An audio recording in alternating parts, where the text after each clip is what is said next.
चलिए, जय हिंद दोस्तों। मेरा नाम है रुपेंद्र कुमार शर्मा और आप देख रहे हैं शर्मा कोचिंग क्लासेस। ये मंडी निरीक्षक के लिए वर्तनी का हिंदी की एक क्लास होती है वर्तनी, जहाँ पे आपको सही शब्दों का चयन करना होता है, उसकी क्लास है। वीडियो को अंत तक देखिए। एक प्रकार का टेस्ट है पर बहुत कुछ क्लियर होगा आपको और यहाँ से आपको चीज़ें समझ आना चालू हो जाएगी, क्योंकि ये आपके सिलेबस में दिया हुआ है। ठीक है, जैसे कि आप जानते हैं ये हमारे टेलीग्राम का नाम है शर्मा कोचिंग क्लासेस। डिस्क्रिप्शन में लिंक दे रहा हूँ मैं, नीचे डिस्क्रिप्शन में भी लिंक दूंगा शर्मा कोचिंग क्लासेस का, या डायरेक्ट जाके भी आप सर्च कर सकते हो। और ये हमारा व्हाट्सअप नंबर है, इससे भी आप आके जुड़ सकते हो, यहाँ से भी आप लिंक प्राप्त कर सकते हो। चलिए शुरू करते हैं इस सेशन को। चलिए, टॉपिक है आपका वर्तनी में पहला क्वेश्चन आपके एग्जाम में कुछ इसी प्रकार का आएगा। मैं जूम कर देता हूँ ताकि आपको चीज़ें और अच्छे से दिखे। जैसा कि आप देखेंगे पहला वाला कि शुद्ध वर्तनी का चयन कीजिए, है ना। सही शब्द कौन सा है हिंदी में लिखने पर? अ ख ग घ। तो आप देखेंगे कुमुदनी के बारे में दिया है। अगर आप हिंदी मीडियम से नहीं है तो थोड़ी समस्या आएगी, वरना आप आराम से बता सकते हैं कि कुमुदनी को ऐसे लिखा जाता है। कुमुदिनी को ऐसे लिखा जाता है। ये एक सिंपल नॉर्मल शब्द है, एग्जाम में आता है वर्तनी से सवाल, ये आपको पता होना चाहिए। चलेंगे सेकंड नंबर के क्वेश्चन पे चलेंगे। सेकंड नंबर के क्वेश्चन पे शुद्ध वर्तनी का चयन कीजिए। ये है बर्तन। तो आप अगर आज तक हिंदी में बर्तन नहीं लिखे हैं तो आपको समस्या आ जाएगा। और सिंपल है कि बर्तन का वर्तनी क्या होगा? बर्तन शुद्ध वर्तनी है, इसका बर्तन क्या होगा? बर्तन कैसे लिखते हैं ये आपको पता होना चाहिए स्टूडेंट, है ना। तो सही आंसर है इसका ग। क्या होगा? बर्तन। क्या होगा? बर्तन ऐसे लिखा जाता है। तो ये आपको इस प्रकार से, जैसे कि इंग्लिश में स्पेलिंग का टेस्ट होता है, वैसे हिंदी में भी सही स्पेलिंग, सही मात्राओं से बने शब्दों को चयन करने को कह रहा है। आगे चलेंगे क्वेश्चन नंबर थर्ड। ये पूछा है कि सही वर्तनी का चयन कीजिए। प्रतिष्ठा शब्द दिया है। अब प्रतिष्ठा शब्द में सही कौन सा है? तो जाहिर सी बात है, अगर आप हिंदी मीडियम से, अगर आपने कई बार ऐसे या आपने एप्लीकेशन लिखा होगा या आपने कई बार शब्दों को पढ़ा होगा या थ्योरी क्लास अटेंड किया होगा, तो आपको पता है कि प्रतिष्ठा कैसी होगी। प्रतिष्ठा को हम ऐसी लिखेंगे। तो ख इज़ द करेक्ट आंसर। तो अब तक आपको समझ आ गया होगा कि हम क्या पढ़ रहे हैं हिंदी क्लास में। वर्तनी स्पेलिंग देख रहे हैं। जैसे इंग्लिश में सही शब्द लिखते हैं स्पेलिंग से, वैसे हिंदी में मात्रा, जो सही मात्रा शब्द लिखा जाता है उसे हम वर्तनी कहते हैं। चलिए अब आएंगे हम चौथे नंबर क्वेश्चन में। देखेंगे मृत्युंजय दिया हुआ है, तो मृत्युंजय का सही शब्द जो आप हिंदी में लिखेंगे वो होगा ग। क्या होगा? ग। ये होगा मृत्युंजय। तो बिल्कुल मृत्युंजय का सही वर्तनी है, सही स्पेलिंग होगा ग। तो वर्तनी से आपके एग्जाम में क्वेश्चन बनाता है स्टूडेंट, आप जरूर इसको ध्यान रखिए। चलेंगे अगला क्वेश्चन नंबर 5वां देखेंगे। अस्पर्शिता। अस्पर्शिता एकदम अच्छा वर्ड दिया हुआ है, तो इसका सही हो जाएगा ख। क्या हो जाएगा इसका आंसर? सही क्या हो जाएगा? ख।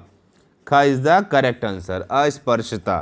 तो इसी प्रकार से जितने भी शब्द मैं करा रहा हूं उतने कम से कम करके जाइए अपने एग्जाम में। हिंदी 10 नंबर का आना है, कुछ छोटे मोटे क्वेश्चन आएंगे। अगर आप 7 से 8 नंबर भी लाते हो या 5 नंबर भी लाते हो तो आपके लिए अच्छा है। चलिए अगला, चलिए क्वेश्चन नंबर 6वां देखेंगे आप। शुद्ध वर्तनी का चयन कीजिए। आपने शताब्दी तो लिखा ही होगा, तो जो बच्चे पढ़ चुके हैं शताब्दी के बारे में उनको पता होगा कि घ इसका सही आंसर होगा। इंग्लिश मीडियम वाले बच्चों से कहना चाहूँगा कि जितने शब्द मैं करा रहा हूँ कम से कम उसको जरूर एक बार देख लीजिए। यहाँ से आपके 1 2 से 3 नंबर क्वेश्चन निकल के आएंगे। चलिए देखेंगे 7वां नंबर क्वेश्चन। त्रिदोष। त्रिदोष कैसे लिखते हैं एकदम हिंदी में सही तरीके से? तो ये है आपका ग इज द करेक्ट आंसर। त्रिदोष ऐसा लिखा जाता है। तो यही है वर्तनी का टॉपिक। इस टॉपिक में बहुत सारे शब्द आते हैं, बस आपको धीरे धीरे प्रैक्टिस करते करते चीज़ें याद हो जाएगी। हिंदी मीडियम वालों को तकलीफ नहीं है, पर इंग्लिश मीडियम वालों के लिए थोड़ा सा तकलीफ जा सकता है। आगे देखते हैं। चलिए अगला है औद्योगिकीकरण। औद्योगिकीकरण कैसे लिखते हैं हिंदी में सही तरीके से, कैसे लिखा जाता है? तो यह है आपका ख। औद्योगिकीकरण ऐसे लिखा जाता है। तो स्पेलिंग को समझ के चलना, वरना एग्जाम में ये गलत हो सकता है। ठीक है, औद्योगिकीकरण होता है, औद्योगिकीकरण नहीं होता। औद्योगिकीकरण होता है। ठीक है, चलो अगला क्वेश्चन देखेंगे 9 नंबर का। ठीक है, ये है परिणति। परिणति कैसे लिखते हैं? बहुत ही अच्छा क्वेश्चन है ये। कैसे लिखते हैं? का होता है सही स्पेलिंग परिणति लिखने का। तो इस चीज़ को भी आपको संभल के चलना है, याद कर लीजिए। ठीक है, स्थाई, अगला स्थाई है। स्थाई कैसे लिखा जाता है? बिल्कुल ख। स्थाई आपका हिंदी में सही तरीके से ऐसे ही लिखा जाता है। ठीक है, तो सही प्रकार के हिंदी का हम वर्तनी का चयन कर रहे हैं या स्पेलिंग सही देख रहे हैं हिंदी में। चलिए जल्दी, अगर आपको पता होगा, आपने जल्दी लिखा है कई बार, तो जल्दी कैसे लिखा जाता है? जल्दी ऐसे ही लिखा जाता है। तो इसी प्रकार के आपको एग्जाम में कुछ क्वेश्चन देखने को मिलेंगे, तो आपको यहाँ से बिल्कुल समझ के चलना है कि वर्तनी क्या होता है, एक प्रकार से सही शब्द लिखना हिंदी में। चलिए अगला आ गए हम लोग, शुद्ध वर्तनी का चयन कीजिए। शुद्ध वर्तनी का चयन कीजिए। चलिए बताइए क्या होगा इसका। चलिए 4 ऑप्शन दिया है, प्राकृथन, प्रकृथन, प्राक्थन, प्राक्थन। तो सही आंसर होगा ए, प्राकृथन। तो इसी प्रकार के कुछ कठिन शब्द दे देंगे, आपको पता होना चाहिए। चलिए क्षेत्र तो आपने लिखा ही होगा, इसको बताने की ज़रूरत नहीं। क इज़ द करेक्ट आंसर। क्षेत्र ऐसे लिखा जाता है हिंदी में। ठीक है, चलिए अगला रासायनिक। भाई रासायनिक केमिस्ट्री के बारे में कौन नहीं जानता, तो कैसे लिखते हैं रासायनिक? तो रासायनिक को ऐसे लिखा जाता है, वो है ख। रासायनिक को ऐसे लिखा जाता है ख। ख इज़ द करेक्ट आंसर। रासायनिक ऐसे लिखा जाता है, रासायनिक नहीं, रासायनिक बोलते हैं, रासायनिक। ठीक है, चलिए अगला ये है प्रतिवादी। प्रतिवादी, प्रतिवादी है ना, देखिए मात्राओं को घुमा दिया है, तो सही आंसर है प्रतिवादी बोलते हैं। क्या बोलते हैं हम लोग? प्रतिवादी। चलिए अगला देखेंगे, चलो सेट कर रहा हूँ।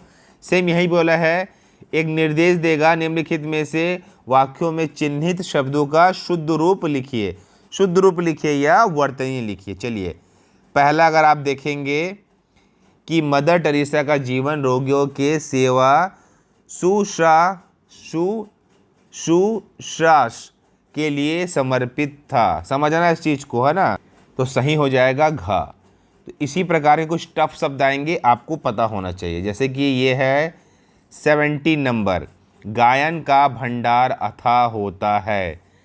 गायन का भंडार अथाह होता है ना, तो गायन नहीं, ज्ञान का भंडार अथाह होता है। क्या होता है?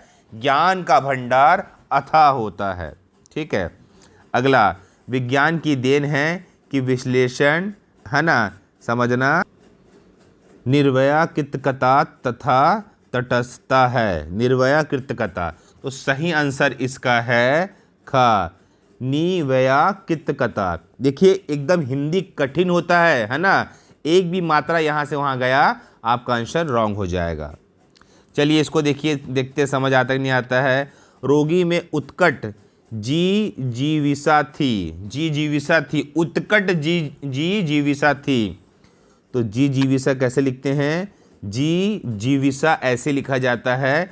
ये सा और इस सा में अंतर है, तो कुछ चीज़ टफ रहेंगे हिंदी मीडियम वालों के लिए भी। चलो अगला देखते हैं, मैं तुम्हारा उज्जवल भविष्य की कामना करता हूँ। मैं तुम्हारा उज्जवल भविष्य की, तो उज्जवल, उज्जवल लिखने का तरीका कुछ इस प्रकार होता है। उज्जवल, व उसमें उज्जवल लिखा हुआ है। क्या लिखा हुआ है? उज्जवल, और ये है उज्जवल। भविष्य की कामना करता हूँ का इज द करेक्ट आंसर। चलिए अगला, ये आपका 21 नंबर ना। चलिए देखेंगे क्वेश्चन 21 क्या है। प्रकारांतर से मेरे कथन का अभिप्राय आपसे मिलता है। तो प्रकारांतर मतलब ये होता है, प्रकारांतर होता है, प्रकारांतर होता है। ये दोनों शब्द में स्पेलिंग का मिस्टेक है, समझना। ठीक है, तो ये चीज़ें थोड़ी सी टफ हो सकती है। चलेंगे आगे और समझाता हूँ आपको चीज़ें। जैसा देखेंगे 22 नंबर कि मनुष्य जिसको सामान्य समझता है उसकी सेवा में उसे आनंद प्राप्त करता है। उसकी सेवा में उसे आनंद प्राप्त करता है। अब इसका क्या होगा आंसर? सामान्य, देखो यहाँ पे थोड़ा सा चीज़ों को समझना, मनुष्य जिसको सामान्य समझता है, सामान्य, तो सामान्य, सामान्य, देखो इसका एकदम करेक्ट है, उसकी सेवा में वो क्या कहते हैं, सामान्य सही लिखा है, वहाँ भी सामान्य सही, यहाँ पर भी सामान्य सही है ना। वहाँ पे अगर एक मात्रा कम होता तो हम यहाँ पे सामान्य लेते, अगर वो यहाँ पे सामान्य लिखा होता तो क्वेश्चन का मिस्टेक है, कोई दिक्कत की बात नहीं है। आगे देखेंगे, जहाँ आत्मीयता हो वहाँ विचार विनिमय में औपचारिकता नहीं होती है। देखिए लंबा लंबा वर्ड दिया है, इसका औपचारिकता नहीं होती है, उसको बोलते हैं हम लोग औपचारिकता नहीं होती है। औपचारिकता मतलब फॉर्मेलिटी होता है, ठीक है।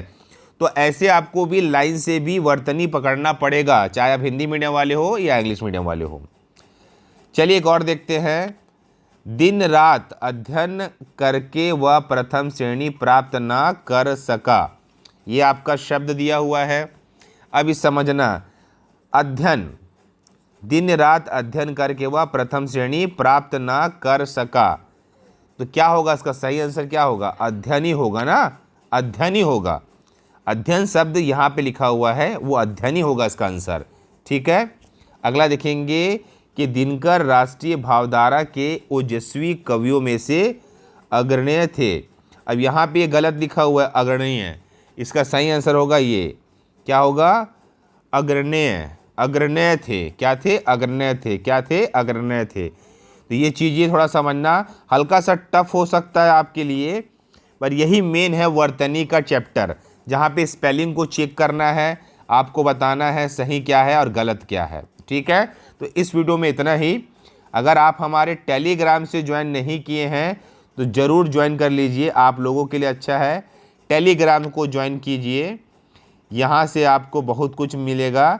आपको सिर्फ शर्मा कोचिंग क्लासेस लिखना है, क्या लिखना है, शर्मा कोचिंग क्लासेस लिखना है, यह हमारे आप व्हाट्सएप से भी लिंक ले सकते हो, है ना, और साथ साथ डिस्क्रिप्शन बॉक्स में लिंक दिया हूँ, उसको भी आप अटेंड कर सकते हो, है ना, बिल्कुल ध्यान रखना, उसको भी आप अटेंड कर सकते हो। वापस लिख दे रहा हूँ मैं टेलीग्राम का नाम, टेलीग्राम का नाम लिख दे रहा हूँ मैं, क्या है, शर्मा कोचिंग क्लासेस, या व्हाट्सएप नंबर से लिंक ले लेना आप लोग, और डिस्क्रिप्शन में भी लिंक दूंगा, वहाँ से भी ज्वाइन करना। इस वीडियो में इतना ही। समझ आया होगा कि हम क्या ढूंढते हैं, क्या गलती देखते हैं, तो बिल्कुल इसमें ध्यान रखिए। ओके, धन्यवाद, थैंक यू।